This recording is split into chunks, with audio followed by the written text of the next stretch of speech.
இன்னைக்கு ஆகஸ்ட் 12 உலக யானைகள் தினம். பூமி உருவான காலத்திலிருந்து இந்த நிலத்துல வாழற எந்த ஒரு மிருகமும் எவ்வளவு காலம் வாழணும், எப்ப அழியணும்னு முடிவு பண்றது அந்த இயற்கை மட்டும்தான். பனியுகம் வந்துச்சு, எத்தனையோ உயிரினங்கள் அழிஞ்சிச்சு, டைனோசர்கள் காணாம போச்சு. எல்லாமே இயற்கையோட விதிப்படிதான் நடந்துச்சு. ஆனா பூமியோட வரலாற்றுல இன்னைக்கு முதல் முறையா இந்த உலகத்தோட ஆக பெரிய நிலவாழ் உயிரினமான யானைகளோட ஆயுட்காலத்தை இயற்கை முடிவு பண்றதில்ல, நாம தான் முடிவு பண்றோம். காட்டோட கம்பீரமா இருக்கிற யானைகளோட எதிர்காலம் இன்னைக்கு மனிதர்களோட கருணை அப்படிங்கிற ஒற்றை வார்த்தைக்கு முன்னாடி பிச்சை கேட்டு நிக்குது. இன்னைக்கு நாம பார்க்க போறது வெறும் எண்களை மட்டும் கிடையாது, மனிதர்களோட பேராசையின் கோர முகத்தையும் அதுக்கு பின்னாடி இருக்கிற யானைகளோட ஒரு பேரன்பின் உலகத்தையும் தான். யானைகள் ஏன் கொல்லப்படுது? பசியோ இல்ல தற்காப்போ காரணம் கிடையாது, மனிதனோட எல்லையற்ற பேராசை மட்டும்தான். ஆப்பிரிக்கா மற்றும் ஆசியான்னு இந்த இரண்டு கண்டங்கள்லையும் யானைகள் கொல்லப்படுற விதம் வேற, அதுக்கான காரணங்கள் வேற. ஆனா அதுக்கு பின்னாடி இருக்கிறது மனிதனோட சுயநலம் ஒண்ணுதான். முதல்ல ஆப்பிரிக்காவை எடுத்துக்குவோம். அங்க யானைகள் கொல்லப்படுறதுக்கு 95% காரணம் தந்த வர்த்தகம். சர்வதேச கருப்பு சந்தையில தங்கம், போதைப் பொருட்கள் விட இந்த யானை தந்தங்களுக்கு பயங்கரமான டிமாண்ட் இருக்கு. அங்க அவங்க யானைகளை கொல்ற விதம் ரொம்ப கொடூரமானது. வேட்டைக்காரங்க சாதாரண துப்பாக்கிகளை பயன்படுத்துறது கிடையாது. இராணுவத்துல பயன்படுத்துற AK-47 துப்பாக்கிகள், ஹெலிகாப்டர்களை வச்சு யானைகளை சுட்டு வீழ்த்துறாங்க. கொடூரம் என்னன்னா, யானை உயிரோட துடிச்சுக்கிட்டு இருக்கும் போதே கோடாரியால அதோட முகத்தோட பாதியை வெட்டி தந்தத்தை உருவிக்கிட்டு உடம்ப அப்படியே காட்டில் அழுக விட்டுருவாங்க. சில இடங்களில் ஒரே நேரத்தில் மொத்த கூட்டத்தையும் அழிக்க அதுங்க குடிக்கிற தண்ணியில் சயனைட் விஷத்தை கலந்துடுறாங்க. இதனால் கடந்த 20 வருஷங்களில் மட்டும் லட்சக்கணக்கான ஆப்பிரிக்க யானைகள் கொல்லப்பட்டிருக்கு. சரி, நம்ம ஆசியாவில் என்ன நடக்குது? இங்கே கதை அப்படியே தலைகீழ். இங்கே தந்தத்துக்காக கொல்லப்படுறதை விட வாழ்விட ஆக்கிரமிப்பால கொல்லப்படுறது தான் அதிகம். ஏன்னா ஆசிய யானைகள்ல பெண் யானைகளுக்கு தந்தம் இருக்காது, சில ஆண் யானைகளுக்கும் இருக்காது. அப்போ இங்க கொலை நடக்கிறது நிலத்துக்காக. மனிதர்களாகிய நம்ம காடுகளை அழிச்சு விவசாய நிலங்களாகவும் சொகுசு ரிசார்ட்டுகளாகவும் மாத்தினதுனால யானைகளோட பூர்வீக பாதைகள் துண்டிக்கப்பட்டுடுச்சு. பசியோட வர்ற யானைகளை தடுக்க மனிதர்கள் வச்சிருக்க ஆயுதங்கள் என்ன தெரியுமா?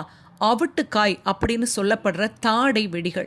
பழங்களுக்குள்ள இந்த வெடியை மறைச்சு வச்சிருவாங்க. அது தெரியாம கடிக்கிற யானையோட வாய் கிழிஞ்சி தாடை உடஞ்சி வார கணக்குல உணவும் தண்ணியும் இல்லாம துடிச்சு அழுகி இறந்து போகும். இது தவிர சட்டவிரோத உயர் மின்னழுத்த மின்சார வேலிகள், காடுகளுக்கு நடுவுல போற அதிவேக ரயில்கள்ல அடிபட்டும் ஒவ்வொரு வருஷமும் நூற்றுக்கணக்கான யானைகள் ஆசியாவில் இறந்துகிட்டு இருக்கு. ஆனா கடந்த சில வருஷங்கள்ல இந்த மரணங்கள் ஓரளவுக்கு குறைஞ்சிருக்கு. அதுக்கு பின்னாடி சில முக்கியமான சர்வதேச முயற்சிகள் இருக்கு. சீனாவோட தடை. உலகத்திலேயே தந்தங்களை அதிகமா வாங்கின சீனா 2017 தந்த வர்த்தகத்துக்கு முழுசா தடை விதிச்சாங்க. இது ஆப்பிரிக்கால வேட்டையை ரொம்பவே குறைச்சிருக்கு. அடுத்தது AI டெக்னாலஜி. இப்போ காடுகளில் யானைகளோட நடமாட்டத்தையும் வேட்டைக்காரர்களோட ஊடுருவலையும் கண்டுபிடிக்க ஸ்மார்ட் கேமராக்கள் மற்றும் சேட்டலைட் காலர்கள் பயன்படுத்தப்படுது. இந்தியாவில் குறிப்பாக நம்ம தமிழ்நாடு மற்றும் கேரளாவில் யானைகளோட பூர்வீக பாதைகளில் இருந்த சில சட்டவிரோத ரிசார்ட்டுகளை கோர்ட் உத்தரவுப்படி இடிச்சு அந்த பாதைகளை திரும்பவும் யானைகளுக்கு கொடுத்துக்கிட்டு வர்றாங்க. இவ்வளவு கொடுமைகளை பண்ற நம்ம என்னைக்காவது அந்த யானைகளோட சொந்த வாழ்க்கையை பத்தி யோசிச்சிருக்கமா? அவங்களுக்கும் நம்மள மாதிரி, ஏன் நம்மளை விட ரொம்ப சிறந்த ஒரு ஃபேமிலி சிஸ்டம் இருக்கு. யானைகளோட உலகம் அப்படிங்கிறது முழுக்க முழுக்க பெண் ஆதிக்கம் நிறைந்த உலகம். மனிதர்களாகிய நம்ம இன்னும் சம உரிமைக்காக போராடிக்கிட்டு இருக்கோம். ஆனா காட்டுல பல ஆயிரம் ஆண்டுகளா பெண் யானைகள் தான் பேரரசரா இருக்காங்க. ஒரு யானை கூட்டத்தை வழி நடத்துறது வயசுல மூத்த ரொம்ப அனுபவம் வாய்ந்த ஒரு பெண் யானை தான். அதுக்கு உடம்புல பயங்கர பலம் இருக்குங்கிறதுக்காக அது லீடரா இல்ல, அதுக்கு அறிவு இருக்கு, அனுபவம் இருக்குது அப்படிங்கிறதுக்காக மட்டும்தான் மற்ற யானைகள் அதை தலைவியா ஏத்துக்குது. யானைகளை பொறுத்த வரைக்கும் 50 வருடங்களுக்கு முன்னாடி காட்டுல ஒரு பயங்கரமான வறட்சி வந்தப்ப தன்னோட அம்மா தன்னை எங்க கூட்டிட்டு போய் தண்ணியை காட்டினாங்களோ அந்த பூகோள வரைபடம் அப்படியே யானையோட மூளையில துல்லியமா பதிஞ்சிருக்கும். எந்த பாதையில போனா மனிதர்களோட தொல்லை இருக்காது, ஆபத்து வந்தா குட்டிகளை எப்படி பாதுகாக்கணும் அப்படிங்கிறது யானைகளுக்கு அக்கு வேறா ஆணி வேறா தெரியும். குறிப்பா அந்த தலைவி யானைக்கு இது நல்லாவே தெரியும். அந்த தலைவி பெண் யானை எடுக்கிற முடிவை அந்த கூட்டத்தில் இருக்கிற எந்த ஒரு யானையும் மீறவே மீறாது. அதுதான் காட்டோட ஆகச்சிறந்த ஒழுக்கம். யானை கூட்டத்தில் பிறக்கிற குட்டி ஆண் யானைகள் 12 to 14 வயசு வரைக்கும் தான் அம்மாவோட அரவணைப்புல இருக்கும்.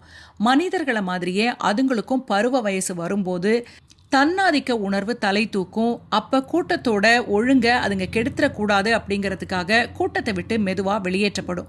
அதுக்கு பிறகு அதுங்க தனியாவோ இல்லைனா மற்ற இளம் ஆண் யானைகளோட சேர்ந்தோ ஒரு பேச்சுலர் கிளப் மாதிரி வாழ ஆரம்பிச்சிடும்.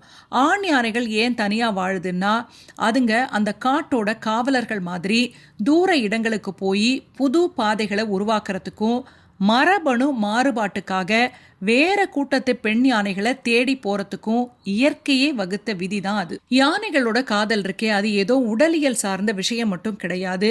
அது ஒரு பேரன்போட வெளிப்பாடு. ஆண் யானைக்கு பருவ வளம் வரும்போது அதோட உடம்புல டெஸ்டோஸ்டெரோன் ஹார்மோன் 60 மடங்கு அதிகரிக்கும்.